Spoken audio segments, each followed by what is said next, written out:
Alright, let's get into the nitty-gritty of installing a rolling gate.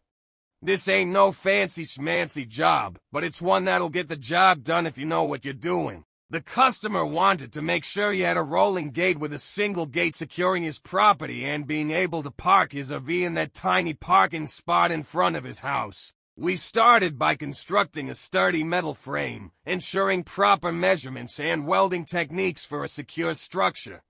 We work around high-quality vinyl material that can withstand. Here, you can see us installing a detachable post that will secure the rolling gate and the single gate.